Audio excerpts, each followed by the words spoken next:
किसी दिन बनूंगी मैं राजा की रानी। जरा फिर से दीदी तेरा देवर दीवाना।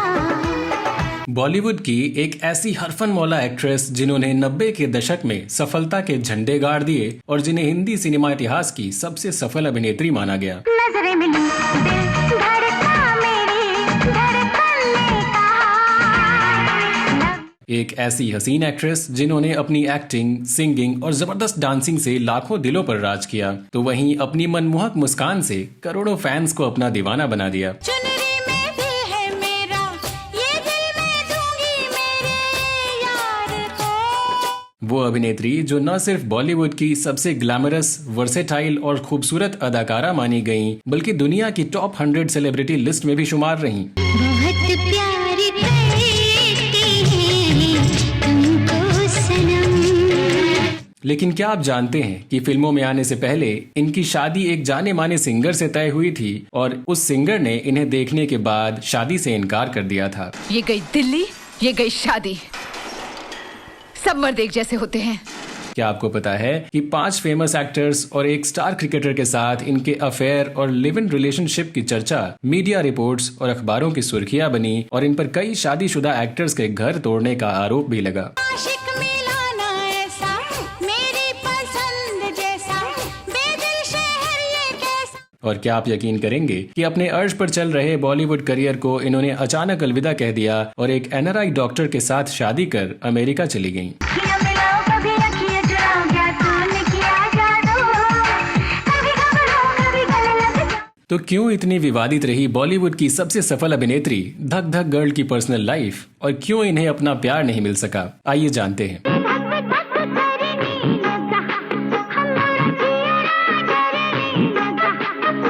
आज हम जिस अभिनेत्री की बात कर रहे हैं वो है 80 और 90 के दशक की सबसे हसीन अदाकारा और उस दौर के हर जवां दिल की धड़कन माधुरी दीक्षित। 15 मई 1967 को मुंबई के एक मराठी ब्राह्मण परिवार में जन्मी माधुरी दीक्षित ने बचपन से ही कथक नृत्य का प्रशिक्षण लेना शुरू कर दिया था। इन्होंने अपने एक्टिंग करियर की शुरुआत 1984 में आई फिल्म अबोध से की थी। हालांकि इन्हें पहचान 1988 में आई फिल्म तेजाब से मिली। 1 2 3 4 5 6 7 8 9 10 11 12 13।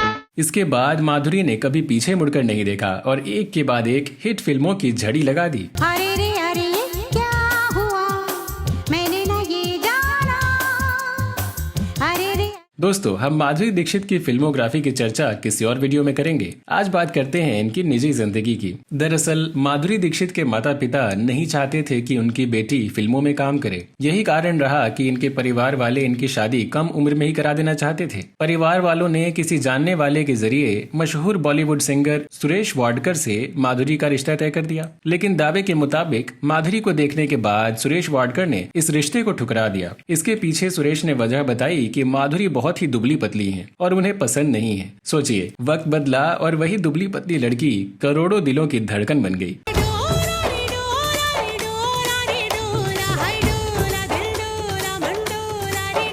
वैसे तो लाखों फैंस का दिल माधुरी के लिए धड़का है, लेकिन माधुरी का दिल डॉक्टर राम नेने के लिए धड़कता है। हालांकि एक ऐसा समय भी था जब माधुरी का दिल किसी और के लिए धड़कता था। तो आइए जानते हैं कि राम नेने से पहले माधुरी की जिंदगी में कौन से शख्स आए और क्यों इतनी खूबसूरत, टैलेंटेड और बॉलीवुड की सबसे सफल अभिनेत्री होने के बावजूद इन्हें अपना सच्चा हमसफर पाने के लिए 6 बार धोखा खाना पड़ा। कह दो कि तुम हो मेरी वरना जीना नहीं मुझे। इस लिस्ट में पहला नाम है बॉलीवुड के मिस्टर इंडिया, झकास एक्टर अनिल कपूर का। अनिल और माधुरी ने एक साथ करीब 18 फिल्मों में काम किया था, जिनमें तेजाब, राम लखन, पुकार और बेटा जैसी सुपरहिट फिल्में शामिल रहीं। बताया जाता है कि गुमनामी में जी रही माधुरी को अनिल कपूर के ऑपोजिट फिल्म तेजाब के गाने 1 2 3 से ही पहली बार फेम मिला था। 1 2 3 4 5 6 7 8 9 10 11 12 13। फिल्म में दोनों की जोड़ी को लोगों ने खूब पसंद किया। ऑन स्क्रीन कपल का किरदार निभाते निभाते दोनों के ऑफ स्क्रीन कपल होने की खबरें भी सामने आने लगी। मीडिया रिपोर्ट्स की माने तो शादीशुदा होते हुए भी अनिल कपूर माधुरी के इश्क में गिरफ्तार हो चुके थे। कोयल सी तेरी बोली एक रिपोर्ट के मुताबिक जब माधुरी और अनिल के अफेयर की खबरें तेजी से सुर्खियां बटोर रही थीं, तभी अनिल की पत्नी सुनीता एक बार अचानक अपने बच्चों के साथ फिल्म पुकार की शूटिंग के सेट पर पहुंच गईं। उस दौरान सुनीता ने माधुरी से कुछ कहा तो नहीं। क्या जादू टोना किया है तुमने मेरे जय पर? मैं तुम जैसी घटिया लड़कियों से बात नहीं करती। लेकिन माधुरी और अनिल दोनों को माजरा समझ आ चुका था। रिपोर्ट्स की माने तो अनिल कपूर की शादी टूटने के कगार पर पहुंच चुकी थी। ऐसे में अनिल और माधुरी ने एक साथ कभी फिल्में नहीं करने का फैसला किया और 2000 में रिलीज हुई फिल्म पुकार इन दोनों की आखिरी फिल्म साबित हुई। इसके बाद दोनों ने करीब 18 साल तक कोई फिल्म साथ में नहीं की। हालांकि लंबे गैप के बाद 2019 में आई फिल्म टोटल धमाल में दोनों ने एक बार फिर से काम किया। 1989 में एक इंटरव्यू के दौरान जब माधुरी से अनिल कपूर और उनके अफेयर के बारे में पूछा गया तो उन्होंने कहा, मैं उस जैसे इंसान से कभी शादी नहीं करूंगी। वो बेहद भावुक हैं। मैं चाहती हूँ कि मेरा पति एकदम कूल रहे। मैंने अनिल के साथ कई फिल्में की हैं, इसलिए मैं उनके साथ कंफर्टेबल हूँ। सेट पर मैं अपने और अनिल के होने वाले अफेयर पर जोक भी क्रैक करती हूँ। खैर, अनिल के बाद माधुरी के जीवन में आए बॉलीवुड के मुन्ना भाई यानी संजय दत्त। तू शायर है, मैं तेरी शायर।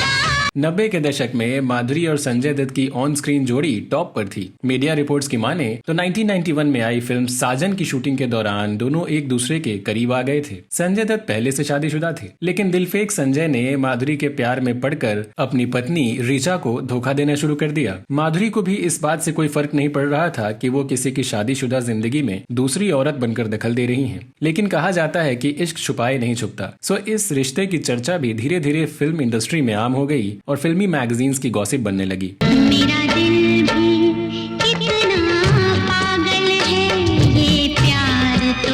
कहा जाता है कि संजय और उनकी पत्नी ऋचा के तलाक की वजह माधुरी ही रही। हालांकि इसी दौरान 1993 में मुंबई हादसे में संजय दत्त का नाम आ गया और उन्हें जेल की हवा खानी पड़ी। इसके बाद माधुरी ने संजय दत्त से सारे रिश्ते तोड़ लिए और इस तरह इस नाजायज रिश्ते का यही अंत हो गया।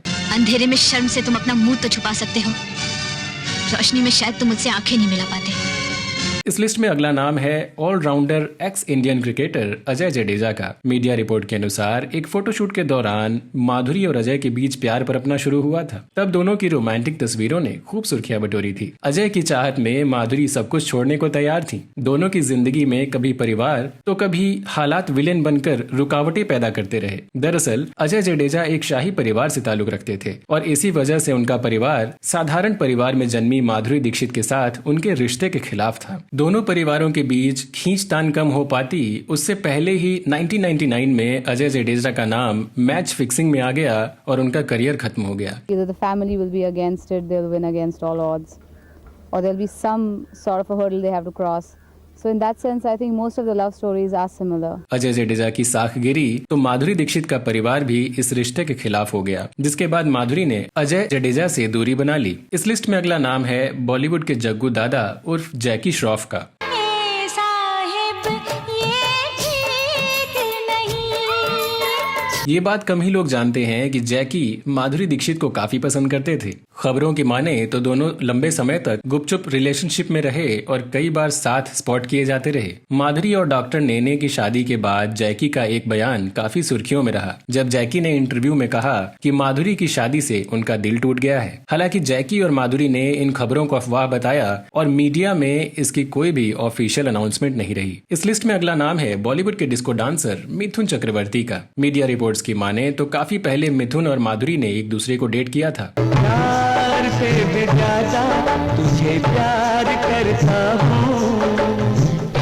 शादीशुदा मिथुन चक्रवर्ती माधुरी के खूबसूरती पर फिदा हो गए थे। दोनों ने कई फिल्मों में साथ काम किया और इनकी ऑन स्क्रीन जोड़ी के लाखों लोग दीवाने हो गए। धीरे धीरे दोनों के अफेयर की चर्चा भी सुर्खियां बनने लगी, लेकिन अफसोस ये रिश्ता भी ज्यादा लंबा नहीं चल सका और कुछ कड़वे अनुभवों की भेंट चढ़ गया। हालांकि बाद में माधुरी की पूर्व मैनेजर ने इस रिश्ते की खबरों को अफवाह करार दिया था। माधुरी की आशिकों के लिस्ट में अगला नाम है गोविंद अरुण आहूजा उर्फ चीची यानी गोविंदा का। मेरे प्यार का रस जरा चखना, ओए मखना, ओए मखना, ऐसे तो चुरा अब। वैसे तो गोविंदा ने करियर की शुरुआत में ही गुपचुप तरीके से सुनीता आहूजा के साथ शादी रचा ली थी। हालांकि माधुरी के साथ फिल्मों में काम करने के दौरान गोविंदा उन्हें अपना दिल दे बैठे और दोनों करीब आ गए। गोविंदा ने तो माधुरी को शादी के लिए प्रपोज भी किया था, जिसका खुलासा खुद गोविंदा ने टीवी शो डांस दीवाने के सेट पर किया था। हालांकि मजाकिया ढंग में गोविंदा ने बताया कि उनके प्रपोजल को नहीं करते हुए माधुरी ने नेने से शादी कर ली। इस लिस्ट में आखिरी नाम है NRI डॉक्टर श्रीराम नेने का।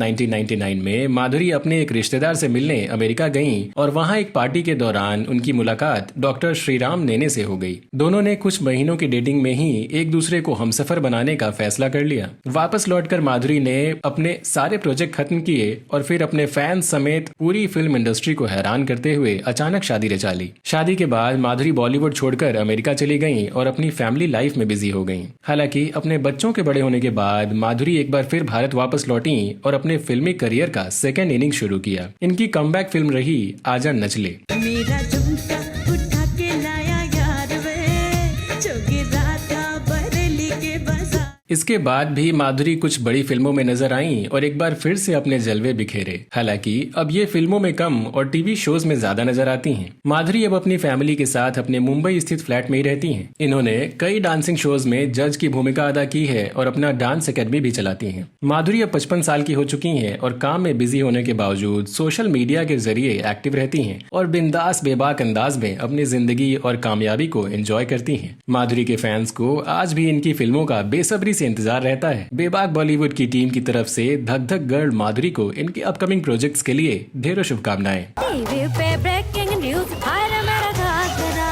है, बगदाद से लेके दिल्ली। तो दोस्तों, आपको आज का हमारा ये वीडियो कैसा लगा हमें कमेंट सेक्शन में जरूर बताएं। इसी तरह की कुछ और बेबाक स्टोरीज के साथ अगले वीडियो में आपसे फिर होगी मुलाकात। तब तक के लिए नमस्कार।